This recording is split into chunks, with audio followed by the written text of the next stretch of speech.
Hi there, and welcome to a quick video that takes you through how to use your Fit and Fab online client tracking sheet. I'm in the template now, but before you get started, you'll be sent a link to your own individual sheet, so you'll be able to have a look at everything then. So on our first tab, you access the tabs through the button here. On our first tab, which is your cover tab, you'll have your name and some of your basic details, and then we have something called a PAR-Q. Now, your PAR-Q is something that you must complete before you get started, and it's basically a way to make sure that you're working out safely, to check that you don't have any conditions that means you shouldn't participate. And it's absolutely vital that I am aware of any issues, because I can either help program around them, or there might be some additional things that we need to do. So please do get cracking and do that as soon as you can. That's pretty much all there is in your cover sheet. Moving on, next we have your tracking sheet. Now this is a sheet that's going to help you take control of what you're doing, to help you commit to what you're doing and stay focused. And what I'm asking you to do is add your body weight in kilos, ideally on a daily basis, into the second column here. The third column you can absolutely ignore, because the sheet does that automatically, and it just calculates your average of how you're getting on.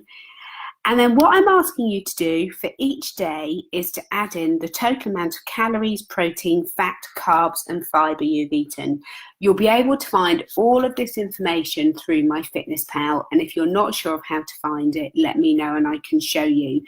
The reason I asked you to track all of these is, one, that you are targeted on your calories and your protein intake.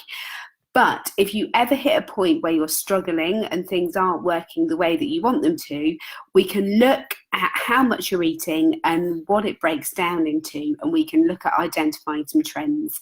So we can find out whether there are particular reasons that you might be hungry, or you might be struggling with your willpower and motivation. So it's really important and really useful that you keep this information here. It's not the end of the world if you don't, but it does make life easier if it's there. Moving on, there are 5 columns that I ask you to do some self-ratings in. The first 3 are related to diet, sleep, and activity. And what I want you to do is, I want you to think of a scale of 1 to 10, 1 being really poor, 10 being really good, and I want you to rate yourself in each of these 3 categories. So you would score a 10 in the diet column if you've managed to absolutely hit your calories and protein target during the day. I don't prescribe sleep, but you know whether or not you've had a good night's sleep for you, and so you can rate your sleep in the next column. And then finally, we have activity. Now, we're aiming to hit 10,000 steps every day and do the workouts that you've been scheduled to do. And so you would get a 10 out of 10 if you've managed to do both of those, and you can rate how you've got on there. Then in the next 2 columns, they're also self-rating, but we're looking at hunger levels and energy levels. So if you were really feeling very satisfied food-wise and you were feeling full of energy, you'd get a 10 in both. If you're feeling really hungry, really struggling not to pick, really struggling not to eat things that you haven't planned on, and you're really lethargic and feeling a bit crappy, then you'd score a 1 out of 10 in those columns. And the reason that I ask for this information is that what we eat has an impact on how we feel, and also the behaviours around our diet, sleep and activity has an impact on what we eat. And so it's looking at everything quite holistically to be able to see how things are going. If things aren't going the way you want, to look at what's going on, look at your diet, look at your sleep, looking at your activity, and seeing if that's having a negative impact on the results that you're getting on the scales. So yeah, I asked you to record all of that because it helps us identify trends. It helps us make sure that we're keeping you on track and that you're making the most of your time with me. In the next tab, we have your schedule. Now, your schedule will be set up according to the days that you have said that you can commit to training on. So for the client that this template was taken from, they were working out on Monday, Tuesday, Thursday and Friday. On the days they're not training, I've reminded them to still aim for 10,000 steps.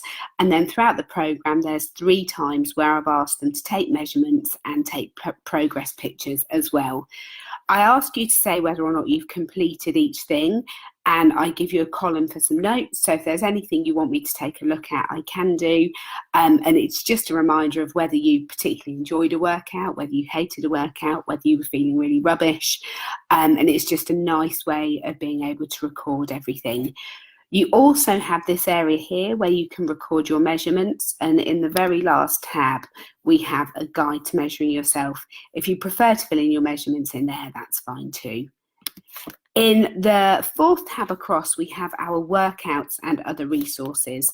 So in the top here, you will see a link to your personal nutrition plan.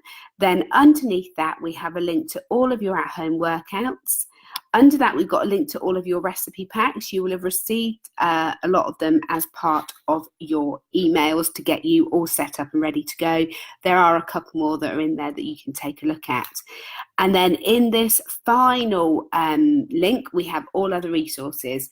So I've created things like infographics on really good snacks you can have, or really good ice creams for your calorie count on a hot day. I've done videos and presentations and documents around the science behind the plan. And I've also done videos showing how to use MyFitnessPal and how to use the sheet. Although I do get there's quite an irony in being given a video on how to use a sheet and you have to use the sheet to find it. But it's just there as a reminder if you need it. So as and when other resources are available, I'll add them in. And then you've got access to them, and it's nice and easy to find everything. Now that brings you to the end of your sheet. If you have any questions at all, then let me know. And otherwise, I hope you enjoy using it. I hope it's useful, and I will see you again soon.